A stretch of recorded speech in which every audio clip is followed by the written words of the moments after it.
just about a month ago, we stopped at section 17, or chapter 17 of the Diamond Sutra. That's on page 17. And there's still the last two paragraphs that we haven't explained, which is on page 19. So hopefully we will finish it today on the whole chapter 17, if we finish these last two paragraphs. Subhuti, in like manner, if a bodhisattva says, I should lead uncountable living beings to put a stop to reincarnation and escape from suffering, he cannot be called a bodhisattva. Why? Because there is really no Dharma called the bodhisattva stage. Therefore, the Buddha says, of all Dharmas, there is not a single one which possesses an ego, a personality, a being, and a life.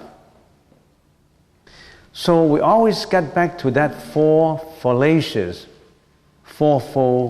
notion of ego, personality, being, and life. In the whole sutra, we always go back to that. So what's the meaning of this fallacious fourfold notion of ego, personality, being, and life? What is this ego, personality, being, and life? There's a fourfold notion, conception, always in our mind, dominating us.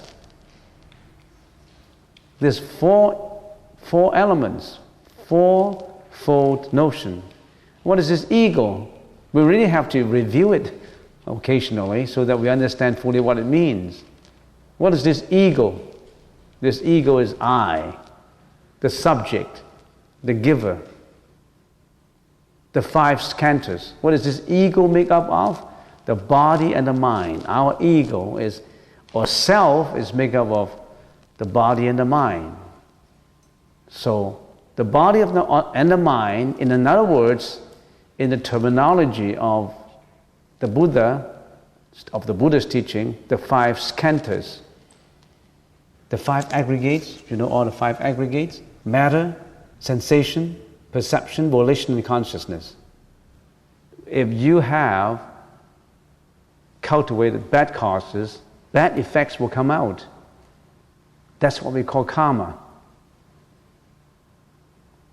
What you're experiencing now, you blame God, you blame your dad, your mom, you blame the whole world, but you don't blame yourself. Nobody else. You yourself is responsible for all this perception, conception, volitions, and consciousness. So are you going to be careful, mindful of what you're doing? Or you don't care? You keep on creating karma. You keep on reincarnating. You keep on suffering. Nobody makes you suffer. You yourself push yourself to the way of suffering. All sentient beings attach to the notion of ego and the five skandhas. They think that this is me. My body is me. This is what I think. All this ego is grounded in your consciousness. And you're living in that prison. We are all living in that prison and we don't know about it. We feel comfortable in it. That's our comfort zone, we call it. It's not comforting anymore if you're creating bad karma. Ego, that gets us into trouble. But people don't know. Most people, they don't know. I have the right. I can do this, I can do that. You don't infringe on my right. You're my enemies. Ego. Because of this ego, problems after problems come out. So we always say, what is purification? Purification is to gear to change yourself from the self-centered life to the divinity-centered life. Everything is self-centered. Can we change the self-centered lifestyle or life to the divinity-centered life? What is this divinity? Divinity is unconditional. Divinity is purity. Divinity is not tainted. It's not polluted. It's one pure, no discrimination, no conceptualization. It's pure compassion. It's ego-free. Can we be ego-free? We're working towards it. So ego, that's the problem. Don't we have to identify the problem first, the cause of the problem? Or we just blame the problem? When the problem comes up, we just cry, we just react with vehement behavior, with whatever behavior you come up with. You act with acute behavior, not with mindfulness, not with this righteous mindfulness. The Buddha told us, you have to step back and look at your life.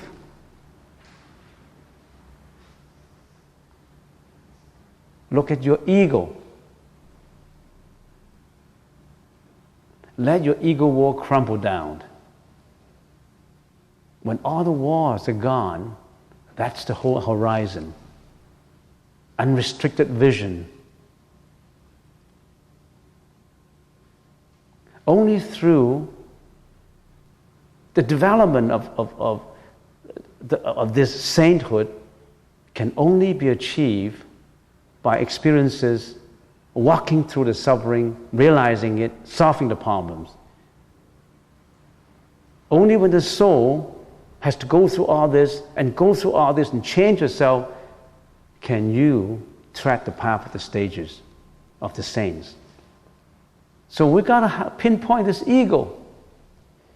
But after we finish this, we go out to the world again, that egoistic feeling still dominates us. It can't get away. Because this has been so strong.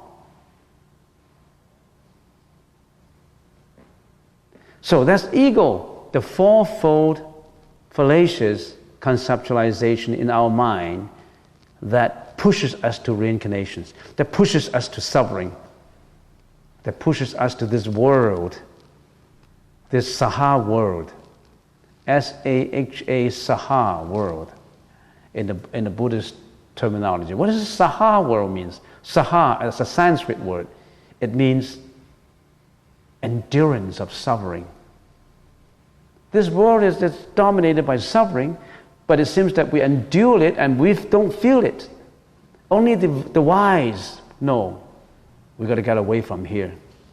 This is a prison. This is a prison house.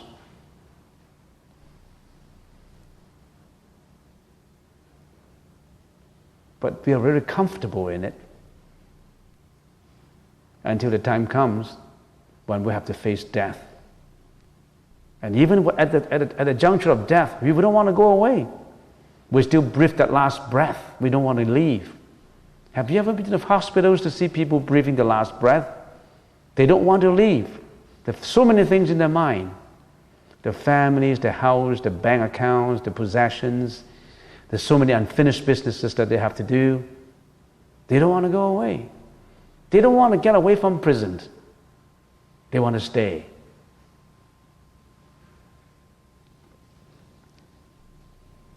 So that's ego.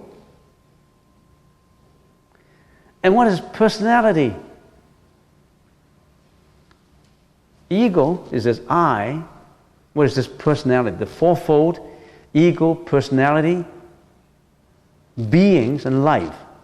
Fourfold. I always have to remember, the Sutra concentrates on telling you this you should understand. What's personality? Ego is I.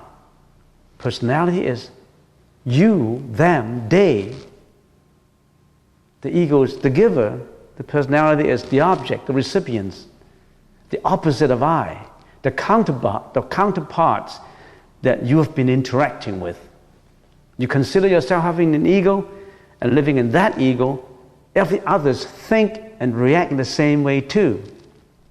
Living in their ego, which they erroneously consider as the identities. They protect their ego, you protect your own ego.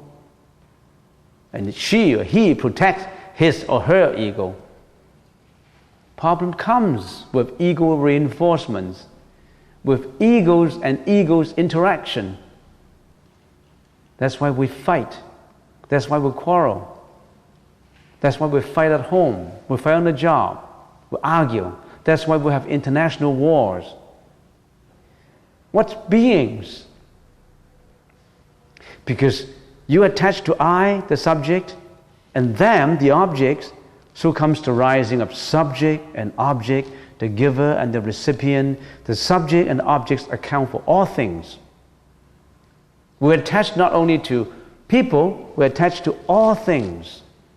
Beings, all things. We attach to fame, reputation, wealth, money. So when we explain ego, personality, and beings, ego, personality, and beings is spatial. Space is regarding space. You and I and all things is space. But the world is not just space. The world is also of time. The world is made up of nothing but elements of space and time. What others? If we can conceptualize it and generalize it, it's nothing but space and time.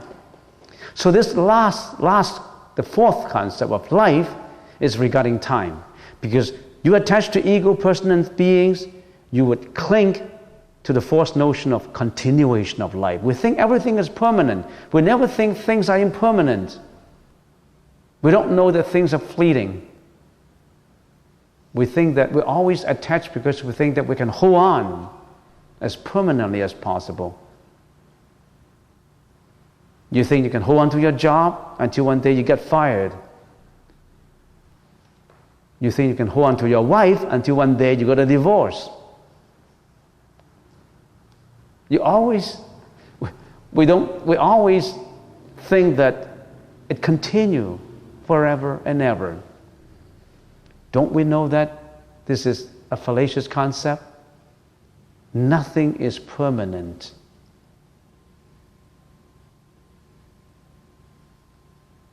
Nothing is permanent. It's impermanent. It's transient. But what's the point of knowing impermanence? What's the point of knowing it?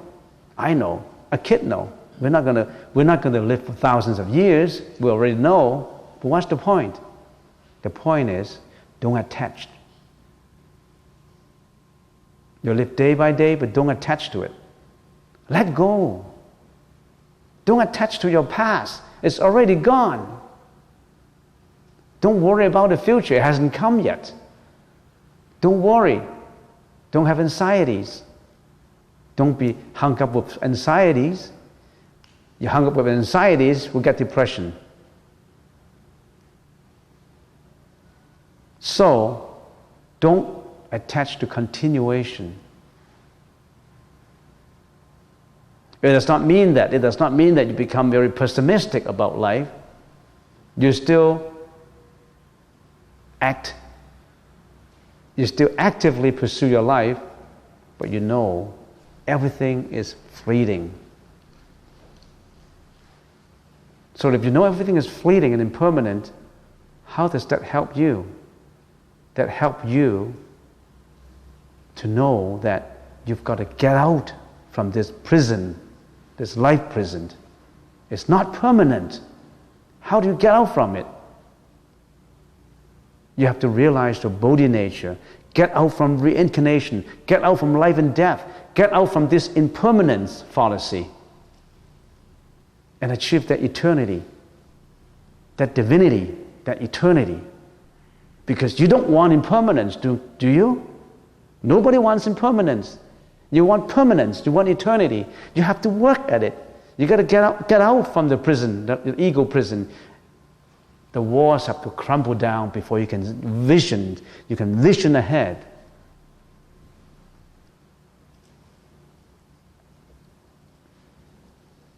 So there's time.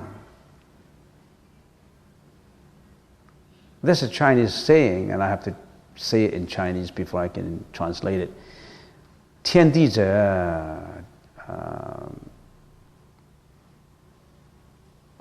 万物之逆旅，光阴劫百代之过客. That means space. What is space? Space is a passage of a journey. It's only a journey. It's a passage of a journey. Space, location, is just a passage of a journey. Time is the transience of a travel. We're just a traveler. We're just a traveler. You don't think we're a traveler? We never stay. Only the host stay. Is there any host in here who will permanently stay? No exception. Every one of us is a traveler. We travel. We're not a host. Is there any host? There's no host.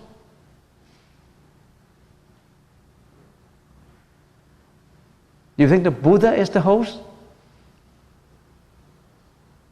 The Buddha is away from time and space. No more guest, no more host for him. It's beyond all that.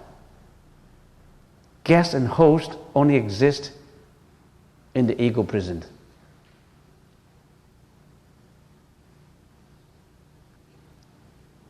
So, did I say I'm going to finish this today? So, let's carry on.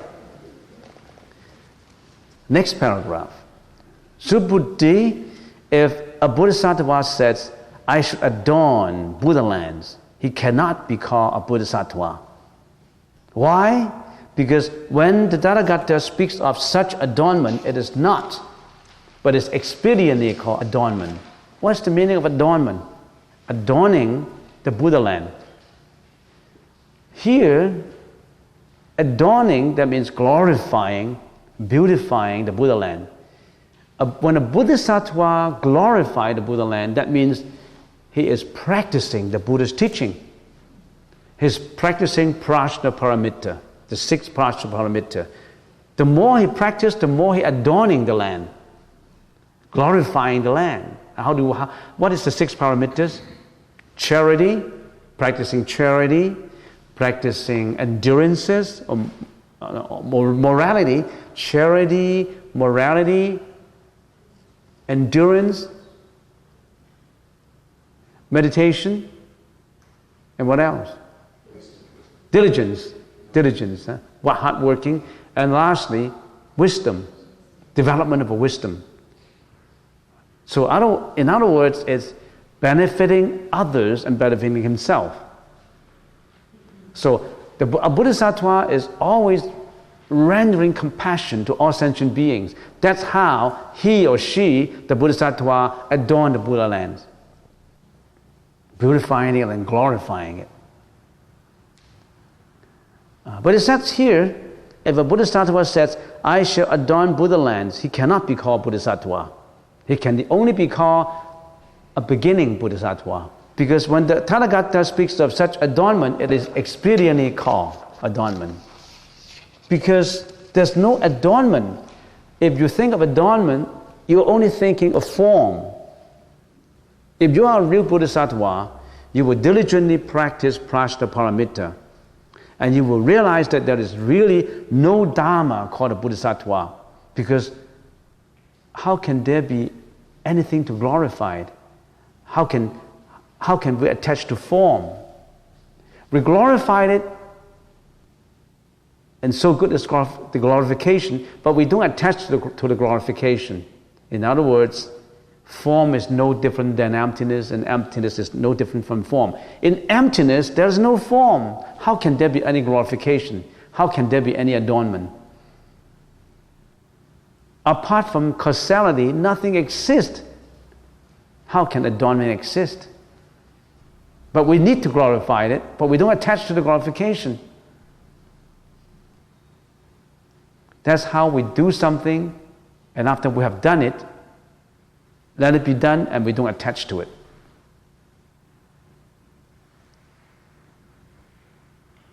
You have built a temple, then you say, oh, I built this beautiful temple. I become famous. I enlighten a lot of people. I'm great. You adorn the land, but you're attached to it. In other words, you still have that ego.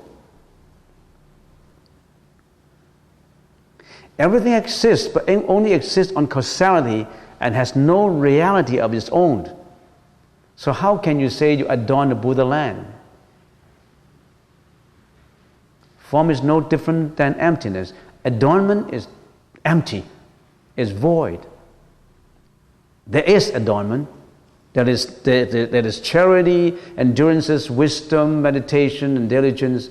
But all these exist on causality. Causes and effect only, conglomeration of causes and effect. When the time comes, it's finished.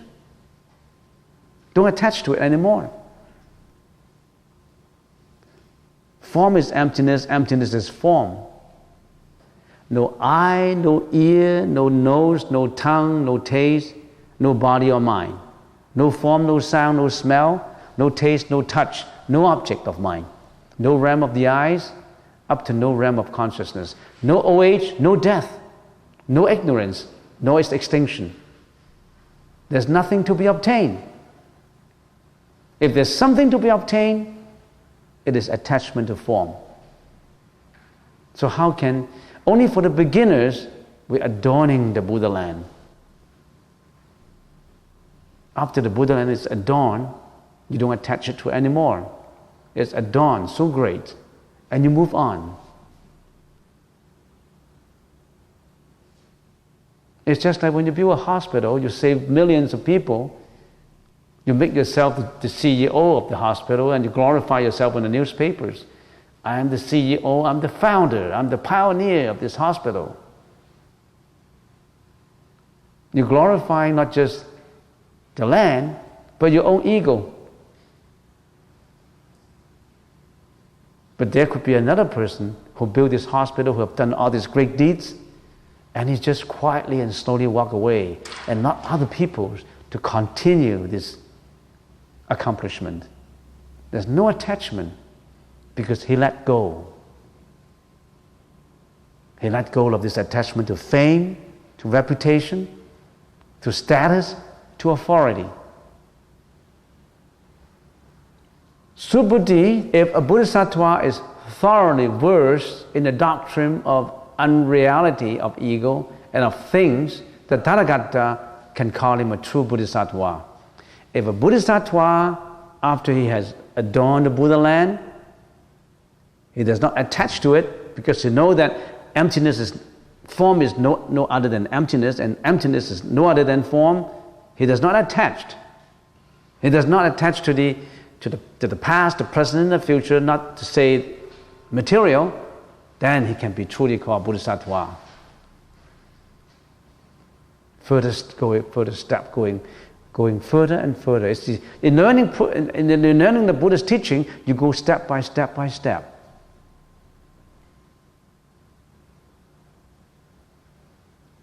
You're getting rid of all your attachments until you become bare and purified. Not a trace, not a thought.